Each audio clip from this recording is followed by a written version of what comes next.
This is where I get frustrated. Don't even open that can of worms. Like horrifying. Horrifying. Not allowed to cry or have emotions in your house? Like, do you really need to know what zemoglobulin is? Or... Oh, Jessica. Everyone has a favorite. Everyone does. All right, everybody. Lauren here. And I have a very special guest here to talk with me today. Dr. Dave Hagedorn is a neurologist with Firefly Neuroscience. And he helps me a lot with reading Evoke scans, which I know I have talked about on some past episodes. And so I am just going to be picking his brain today about the Evoke and everything related to it. So thanks for being here, Dr. Hagedorn. Pleasure's mine, Lauren. Thanks. Okay, so please break down for us what is the Evoke and what does it do?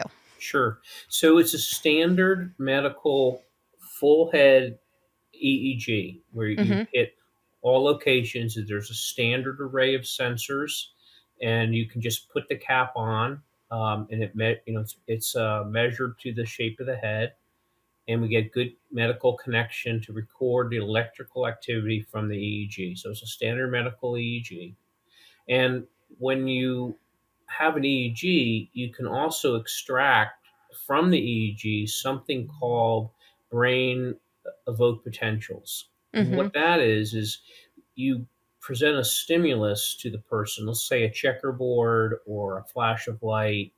And then while looking at the EEG, you can detect what's changing in the brain right after that stimulus. It's no different than if you're at a stop sign and it's red and it goes green. Your brain is looking at it, it goes green. Reflexively, you move your foot from your brake to your gas. Hopefully you look left and right as well. It's the intersection.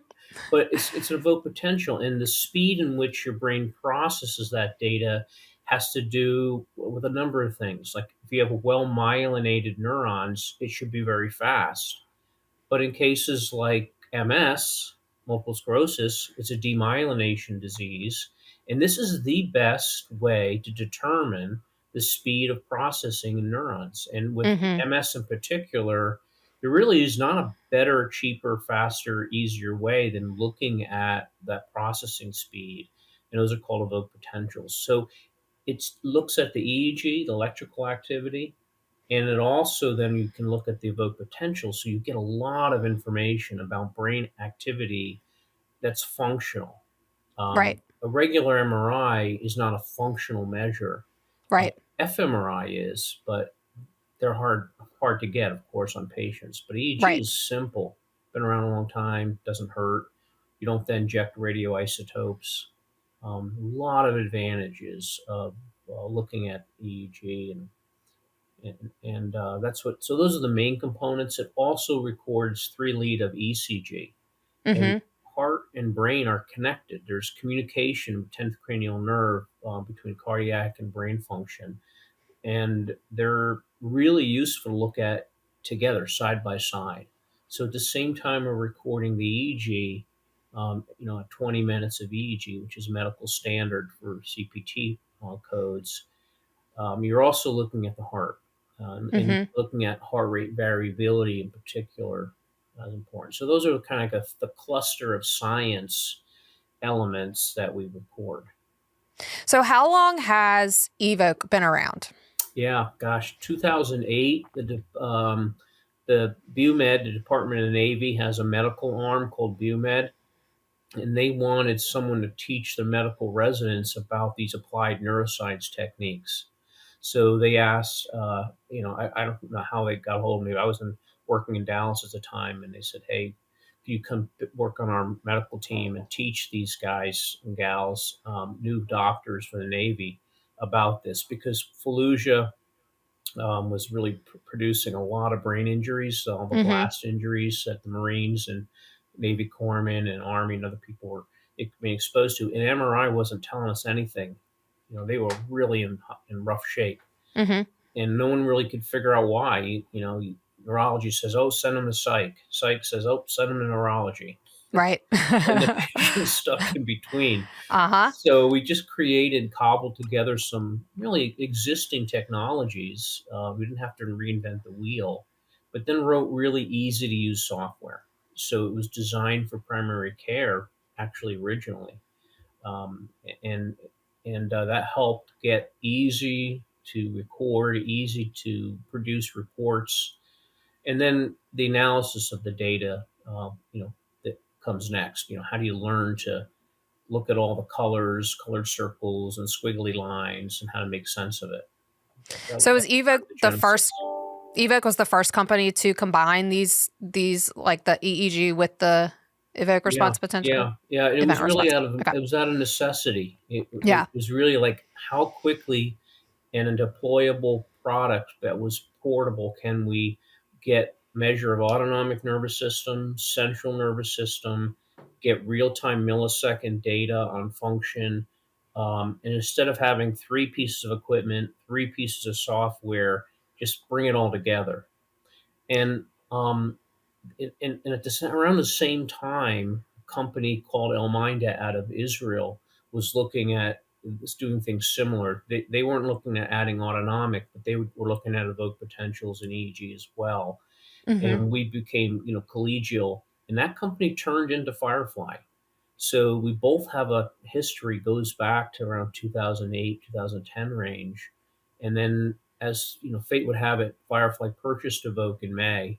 Um, and they're a public company. Evoke was private. And so, hopefully it will really be bringing even more technology, more capability going forward.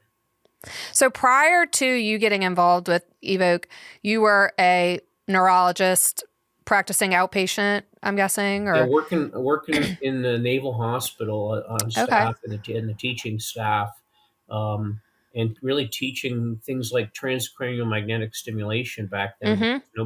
which was brand new. I mean, it was Right. one company that had an FDA approval, but that I felt that was important for new doctors in the Navy to understand what other tools are out there besides prescriptions, Right. and how to then stimulate or modulate the brain with TMS.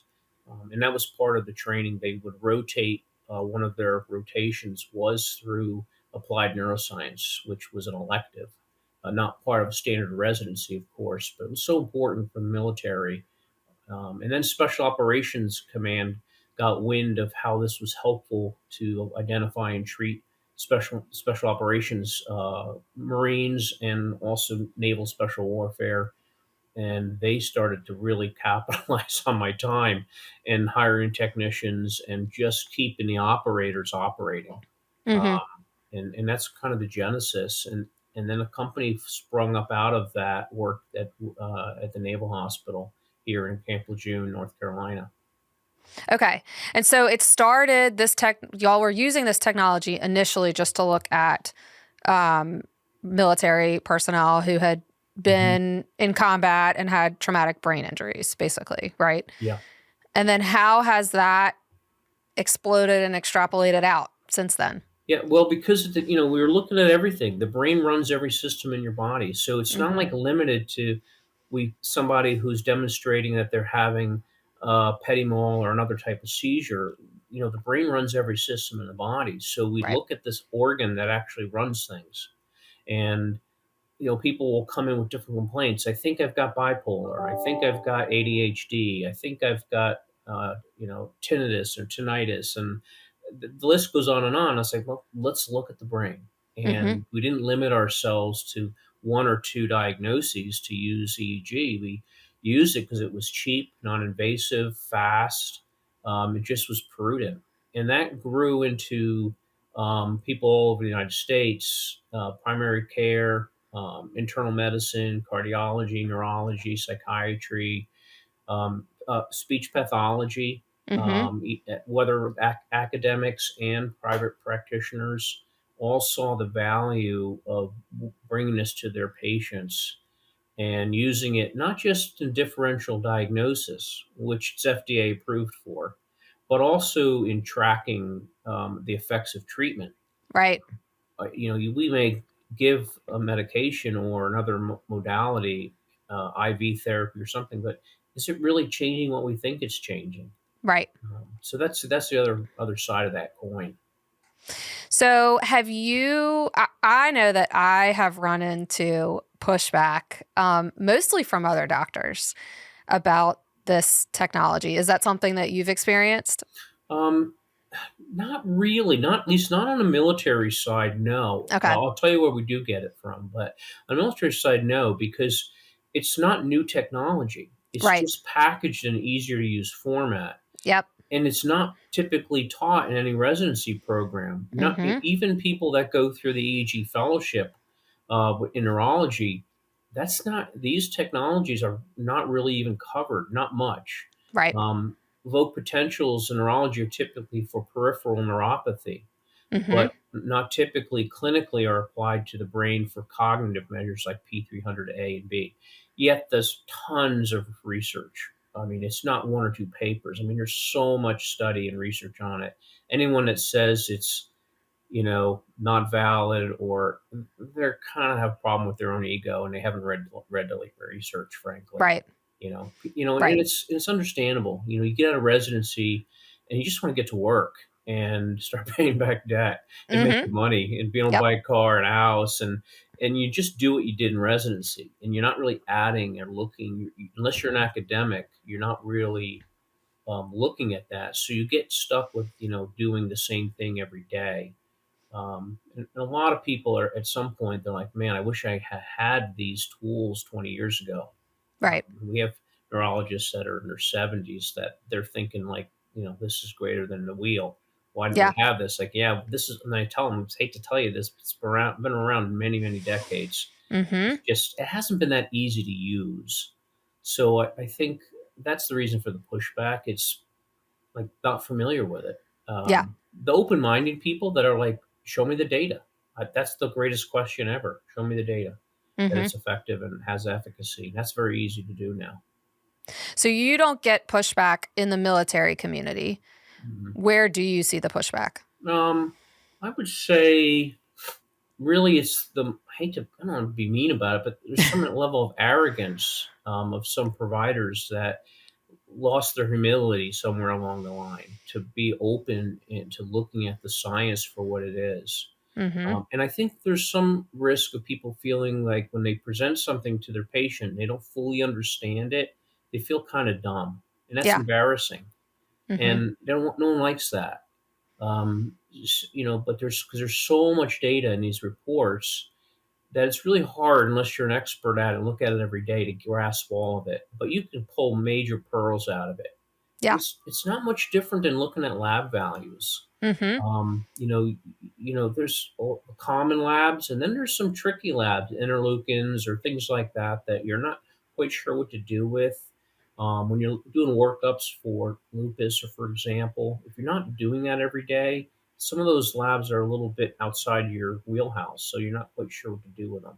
Yeah. That's kind of what we're dealing with brain data, objective physiologic brain data, in the same way. When you start seeing it and looking at the science, it helps. I mean, even to this day, I have to pull literature that's current. Like somebody has a case, I'm like, let's see, excess slowing over this Brodmann area in the brain. What could that be due to? And I'll look it Mm-hmm. up, and it's not hard to find anymore. Right. So you're saying that most of the pushback you've encountered is due to a lack of understanding, or maybe like an unwillingness to be open-minded and Yeah, I think think so. in a different way. Let the science. I think if people let the science speak for themselves, and I really like the interactions with providers that are saying, I've heard about this, but I've kind of been told, I'm not sure from where, that it's, not really valid. I'm like, Yeah. great question. How about we take a look at the validity studies? Yeah. Yeah. How about we look at the placebo controlled blinded stuff and show you that it's really useful when you want an inexpensive, valuable look at the EEG, and it shows a lot about what's going on in the brain. And I think it's coming, and I see neurology now being the fastest growing user of the technology. Oh, It was really? primary care. Integrative functional medicine for sure was a Uh-huh. fast adopter, but now by far. Neurology is the fastest population. They now have tools in their toolbox that they should have had 20 years ago. Yeah, And they're that's really kind of getting interesting. excited, and they're starting to own it. Like, yeah, this is us. This is what we need. This is in our toolbox. So that's exciting. It took a decade to get around to that. I mean, initially 12 years plus years ago, psychiatry and neurology were like, oh, we don't need that. Yeah, Psychiatry say, I've got a prescription pad. I'm good. I write something, they check back in 3 weeks to see if it worked. right. Um, and neurologists like, well, we help migraines, and we do look for seizures and do some sleep study work, and we're good with that. Now they're seeing that we can look at Parkinson's, MS, different types of dementia. We can look at the data that correlates highly with which subtype is it. And that Hmm. opens up doors. There's a doctor in Florida that said when he uses it, he can now tell who's going to be successful with IV therapy before he puts them in the trial. Oh, So wow. that's, having that kind of testing that doesn't rely on subjectivity and comments from the patient, but objective data. Um, and it's not hard for the patient to do the test. It's a Right, lot harder to shove them in a tube with a magnet wrapped around their head. They right, don't like that too much. right, But right. this one's a little bit easier. So, are there any cases that kind of stand out in your memory where you were able to make a huge difference in terms of diagnosis or treatment planning, or like you saw someone significantly improve over time because they did the evoke? Oh man, we don't have enough time for me to go over everyone I was thinking of as you are asking the question. So I'll grab a couple. Okay. Um, One person was blown up and injured the vertex of the brain. The Hmm. way that the overpressure works, there was damage and shearing, most likely shearing. We didn't have DTI, but from looking at the ERPs, probably damage to white matter. And he developed OCD. He didn't have Hmm. OCD before, but it was so specific that he had to have every pen he saw. So if he walked by your Wow. desk and you had a pen on it, it's gone, guaranteed. And he Wow. says, Jesus, drives me nuts. I can't believe I'm doing this. But it was a very specific abnormality. He had excess slow content at the vertex, one channel of EEG, training that 32 sessions, all symptoms improved, gone. And Wow. got medical boarded for the but by the time the medical board was done and he got out, he was better. He went on to college and had no more return of symptoms. We wouldn't have known what treatment option. We would have been trying like Paxil, Zoloft, something like that. But instead we said, let's train that location of injury, the specific target. So that's one. And wait, really quick before you move on, what do you mean train? Like, what was the treatment? Neurofeedback is where Okay. you record the EEG, and Uh-huh. you learn. The brain will learn through operant conditioning is one type of modality, that is one type of science for how it changes, but long term potentiation is another. So where neurons fire together, they wire together. That's kind Uh-huh. of the poor man's way of saying long term potentiation. But those are the sciences behind brain computer interface, where we put a sensor at a certain location and we say this threshold is too low. Every time that brain produces that, a frequency above that threshold that we want, you get a reward. It's instantaneous. Dopamine is production is involved, so there's a reward factor. Um, that's just neurofeedback or brain computer interface, and it works if you have the right location and you have the right frequency, and the EEG tells you that you can train it. And again, countless studies on the efficacy of that. Okay. I'm putting a pin in neurofeedback because I want to go back to that Sure, after you you tell got it. me about the That's why next I use case. that one because it's an outlier. Yeah. But then for differential diagnosis, person's complaining of memory loss, and they say I have family history of memory loss in the family. My great grandmother, they told her she had Alzheimer's, may or may not have. Lewy body disease. When you ask questions like, well, how long did it last? Oh, no, she was gone in 6 years. I'm like, yeah, probably not Alzheimer's. Right. Moved pretty fast. So you get some history and you say, let's take a look. And then you see like left frontal temporal slowing, which would mean excess of, say, 2 to 6 hertz. When I say excess, I mean compared to a normal reference group of age, gender. So we can compare a healthy person of that patient's age and gender to themselves. And that shows us how much delta there is from normal to the patient. And And what then you're talking about right now is brainwave frequencies. yeah, Like, EEG, okay. the Yep. amplitude of it, the amplitude, we look at the amplitude of every frequency, one, Mm-hmm. 2, 3, 4, 5, 6, Right. on up. And then we compare that to a normal sample of how is your amplitude at 4 hertz at location F7 compare to age gender norm match. Got it. And then you can see how deviant it is. And that's how Right. you can say, oh, this person has excessive amount of left frontal slow content. Right. You can see that in the raw EEG if you look at a lot of them. I mean, it's not hard, but you get it quickly in a colored map that's very precise. Right. And that helps you then see it graphically as well. It's no different than what you're seeing in the raw EEG. It's not convoluted or made up. It's just a different representation of that data. Right. So Right. if you really look at a ton of EEGs, I mean hundreds of thousands, you can spot it. But it's nice to have it that in this format, and then that's more of a frontal temporal subtype, right? So you're thinking a different, be thinking, okay, that we know this is faster moving. Alzheimer's looks different, Mm-hmm. and that pattern's a different pattern. And you think about, is Aricept even going to be helpful, or is it pseudo dementia? If you see a deficit of frontal alpha, H12 hertz range in the frontal cortex, that's more classically depression that looks like dementia in an older adult. So you're Right. not gonna, we're not gonna go with Aricept. We're gonna try an antidepressant first, or TMS or something.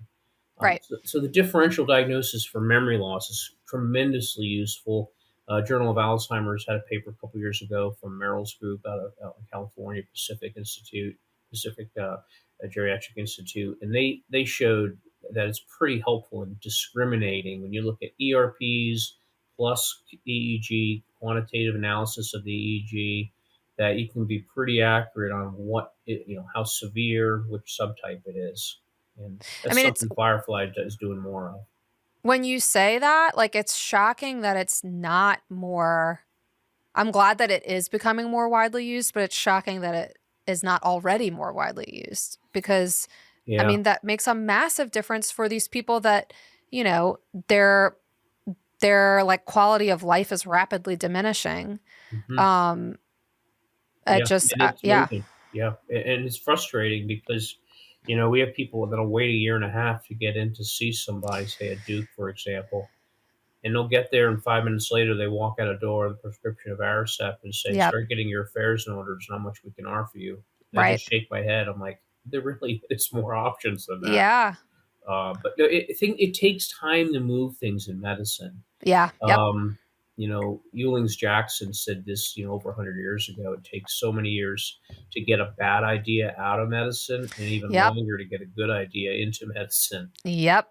That is So 100% true. I think we try to stay humble and say it's not a magic crystal ball, but it's a non-invasive, low-cost tool to gather a ton of information about the brain Yep. and guide treatment success, help with differential diagnosis. It gives the patients some hope when they can see it visually, like when an MRI helps too. When you see a lot of Mm-hmm. white matter hits and you're looking at all those lesions, well, you can count them, and that helps too. So it's a tool done in tandem with other imaging. What about any good case examples in kids that you can think of off the top of your head? Say that again. Any good case examples in kids Yeah, where the yeah, evoke has made a big difference? right. One child had a right eye, that vision that was going way out, and she was Mm-hmm. probably about an 8. And the mom said everybody's looked at her. They tried patching, and doctors just said, "Look, she's not going to work. She's just not going to use that eye. The brain's going to learn that area. So the occipital region of the opposite hemisphere is going to basically disregard vision from that side." And mother wasn't content with that answer. So she said, "Is there anything you can do?" And I said, I doubt it. I mean, you've seen some of the best specialists, around, but let's just do a 19 channel G, run Brodmann analysis, which looks at every area of the brain that Brodmann identified, and let's see if we see any anomalies that we can at least get to with stimulation or training or something. And lo and behold, I mean, I didn't even expect it. One area, every area was normal, but one area is quite abnormal. We Mm-hmm. looked that Brodmann area up, and lo and behold, it was the motor movement area for vision of that eye. So, Wow. so we're like one area, one Brodmann cluster, XYZ coordinates in the brain that you can target. We could have targeted it with guidance software with TMS. We could have targeted it in other ways. But again, we did use neurofeedback for this one as well, and some exercises with a Brock string. In a Mm-hmm. combination of training the neurons to activate there again, we got her eye to move back online. She Wow. contacted me about 8 years later and said, daughter's vision's still working great, both eyes. Wow. So with a kid, that was fun. It's helpful looking at kids that, they say they have ADD. I mean, that's so common. Yep. And there are different reasons that a stimulant may or may not work. Mm-hmm. Some types of ADD, there's overactivation, cortical activation that's too much. You got to be Right. careful with the psychostimulant. All that additional norepinephrine binding can be very activating and called tics. Less lower appetite, more Right. insomnia. And instead of just saying, oh, well, we'll just add an antipsychotic to that so you can sleep, why don't we just rethink the mechanism of why there's Right. inattention and reduce the beta? Maybe gabapentin would that be a better option? Mm-hmm. So that's that. The learning disabilities in kids is pretty common, a Yeah. useful tool. You can see a visual processing disorder pretty easily that can Yeah. mimic ADD. If they have visual processing deficits, when you look at slowing in the occipital visual cortex, they're going to have a problem, using their brain to remember and learn visually. Right. You'll end up seeing these kids being auditory learners, and they can get some behavioral ophthalmology, optometry training, and fix that visual deficit instead of just giving them a stimulant. Right. So, getting closer to the mechanism of action, this EEG ERP system helps do that. Can you see evidence of dyslexia on this? Yeah, dyslexia you can not always. Not always is it clear. Okay. I mean, it's very easy to see it, visually, and Right. when they try to, but that's a pretty common one. It's been treated for a long, long time. It usually involves Wernicke's area and Broca's area, and sometimes one area more than the other. So Broca is the expressive left hemispheric frontal, is Broca's area, expressive communication, rather written, spoken. But you first have to understand the data that's coming in, and that's Wernicke's area, in temporal parietal left, temporal parietal. So if you see dysfunction there, you can say, this person's got real trouble taking in data off the blackboard or what the teacher's saying and making Mm-hmm. sense of it. And if you can't make sense of it, pretty quickly it's gone. So that Right. there's only a short window to store that information. So then doing different types of therapies, even some speech therapies, are useful to exercise that area of the brain. And other cases, we can do other things to help that left occipital parietal area where Wernicke's is located. Or Broca's, if they just can't get out what they want to say, that's different. Right. We see that with aphasia. It's obviously Mm-hmm. older adults have strokes and things. Okay. Okay. Okay. I want to circle back to neurofeedback. Yeah. Can you because I really don't understand neurofeedback. I know that we talk about it a lot whenever we review Mhm. evokes, but I was honestly pretty much taught in training that neurofeedback was BS. It can be, and there's a reason why it's taught that way, because there's a lot of people in the early days that would make just outlandish claims about being Yeah. able to fix everything by Yeah. putting a couple sensors on a head and training some brain waves. And they got a little ahead of their skis. For a couple conditions, the efficacy is super high. Yeah. Let's start with something simple. So neuro is brain, but let's talk about just other biofeedback. Pelvic floor muscle training with Mm-hmm. is a EMG muscle biofeedback device. If Right. anyone questions the efficacy of that, they need to go back to medical school. Right. All right, it's Yep. just that Agreed. efficacious. Yep. So, and what you're doing is you're training by looking at stimuli on the screen, the level of tension in that muscle. you can learn by looking at it. The brain can send a signal, and you can increase muscle tone by looking at the screen. Right. Using stimulation helps speed that up, but it's not necessary. You could do just EMG biofeedback. Right. So other types of biofeedback um, would be thermal. Maybe they use it for moving blood flow to periphery when people have frostbite. Again, Mm-hmm. if you question the efficacy of that, I don't know what to tell you. Right. But those are biofeedback. Well, all neurofeedback is doing that for neuron activity.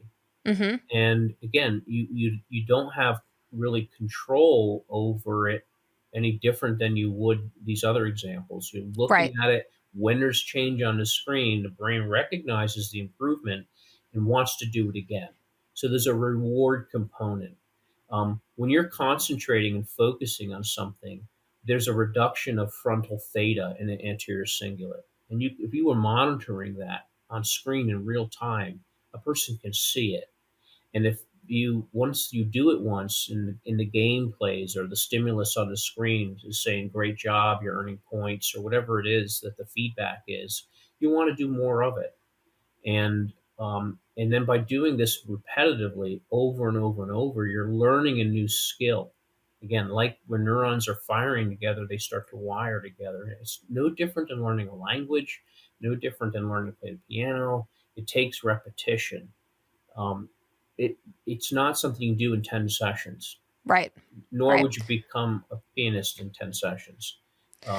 So that's how it works. Now, for some conditions, it's more difficult, but there's been studies of Barry Sturman and others published one a 10-year follow up on kids with ADD.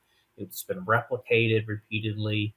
Once you train that frontal slowing to go away, and for those neurons in the cingulate to fire normally, it stays like that. Like you Mm-hmm. learn to ride a bike, you happen to not ride it for 2 months, you're not going to forget. You're going to get back on it and ride a bike. So it's not So it's difficult. basically EEG sensors put on the head or leads put on the head, and then the person is doing some kind of task. Yeah, Is yeah, that what it yeah. is? Okay. There are some priming things you can do to prime them when they say, "Well, what am I supposed to do?" Usually, kids never ask that. The game just starts playing incrementally, and all of a sudden, the brain locks in and says, "Oh," and it starts playing for a minute, 30 Okay. seconds. So typically, there's some priming things. You'd be like, "Okay, well, deep, slow breaths." If this is an ADD kid, I want you to just look at the stimulus on the screen, try to relax, concentrate it, and all of a sudden the game starts playing. They're like, "How did you Mm-hmm. do that?" I don't know. Brain figured it out, and then Okay. does it again and again, and it becomes easier and easier. And then you change the threshold of difficulty, Okay. and before you know it, it's a skill. And they could come in as soon as they put the EEG sensor on, make the game play, and you're So it's like a setting little the video threshold game. of amplitude. So let's say it's 3 to 7 hertz is excess Mm-hmm. frontally. We want to lower that. So I'll show you a bar of how much 3 to 7 hertz that part of the brain is producing in amplitude, but okay, by microvolts. And the goal is say, I want you to get below this threshold. And as it drops, all of a sudden it hits below threshold and the game plays. And it bounces back up. And before you know it, it's staying here Okay. below the threshold. And that stick, when I lower the threshold a little bit and get it to go even lower and lower. Before you know it, they're not producing an excess amount of 3 to 7 hertz. It just the brain figures out how to do it differently. So it's like a little video game that they're playing on the It can be the computer. stimulus can be Okay. as simple as a light turning on, turning off, and you tell them Okay. every time the light turns on, you did great. Your brain just is doing exactly what it should do. Okay. Usually, there's a counter where how many points you earn, and you buy something in a store, some Right. other external motivator Right. for using behavioral methods of conditioning. Okay. But it is a reward component to get it right. Okay. Okay. Got it. So that's basically, Um. and there's a lot written on the principles of this. And again, it's, but 30 years ago, which would have been the ages of most people now as practicing educators, Mm-hmm. it really wasn't, it was brand new. It was Right. being used for seizures by increasing rhythm over the motor strip to stop seizures at UCLA. It was being used by pilots when they were having seizures. I mean, it was 30, 40 years ago, but those were the people that would have been the current practicing doctors' mentors. Right. And they would have said, oh, it's experimental. It was then, no Right. question. But it's not now. Right. Right. Okay. Well, this is so fascinating. And I very much appreciate you breaking all of this down so that I can understand it, everybody can understand it. And it is so cool. And I hope that this becomes more mainstream because it's been so unbelievably helpful for my practice. So thank you again, Dave. I appreciate you talking with me. You are welcome. Have a wonderful day. You too. Thank you for tuning in to this episode of the Little Brain Campaign podcast. If you enjoyed our conversation, give us a follow on your favorite podcast platform so you never miss an episode. Do you know someone who would be interested in this topic? Take a minute to share this episode with them. Until next time, remember, we're all just trying our best. See you next week.